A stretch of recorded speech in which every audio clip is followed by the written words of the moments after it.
One of the points you make in the book that I think really is not understood is the way you contrast Wahhabism and Salafism. Salafism is the vast movement, much more than Wahhabism now.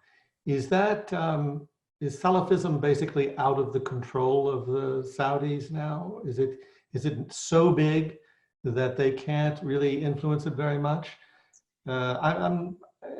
It isn't completely clear to me from what I read in the book, and also just as a sidelight, it's interesting that you say that Mohammed bin Salman is preserving Wahhabism even as he seems to be liberalizing Saudi Arabia. So could you talk a little bit about Wahhabism, Salafism, and Mohammed bin Salman in that context? Yeah, absolutely. And I'm glad you drew the distinction out, and it's important to keep in mind. So basically, Wahhabism is the state religion of Saudi Arabia.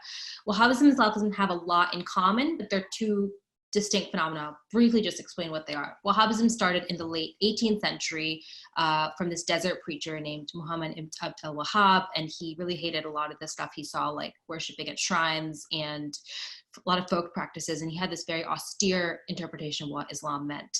So he made a pact with the Saudi royal family in the late 18th century that he would provide religious legitimacy to their royal family if they would protect him and his preachers and make that the state religion.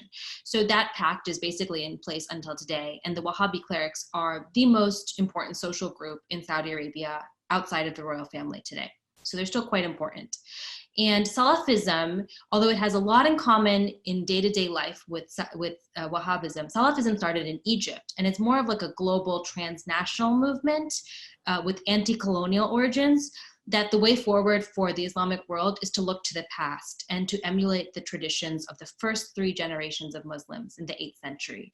So that's the Salaf. So what I write in the book is that because Wahhabism is so site-specific to Saudi Arabia, it doesn't make that much sense for people outside the kingdom. Like, if part of the religion involves kind of like obedience to the royal family of Saudi Arabia, what would anyone else outside Saudi care about that, right? Like, the only Wahhabi states today are Qatar and Saudi Arabia.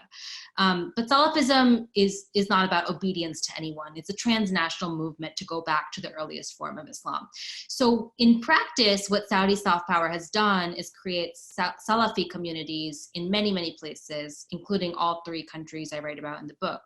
And yeah, Chris, as you said, it's my opinion that Salafism is here to stay. It's going to be a part of the religious spectrum in the Islamic world. It didn't come from Saudi, and it's not going anywhere if Saudi money leaves, because it really is a global movement now. I think it's as much a part of the spectrum as like Pentecostalism or some kinds of evangelical Christianity are just a part of our religious landscape now in America, certainly. So that's like my thinking on the subject. I don't think that Salafism is going anywhere. I don't even think it's necessarily a problem at this point, given that it's so pervasive and their key texts are all on the internet, and you could go on YouTube and become a Salafi like quite easily. So I don't think that they need Saudi money at this point to keep it going.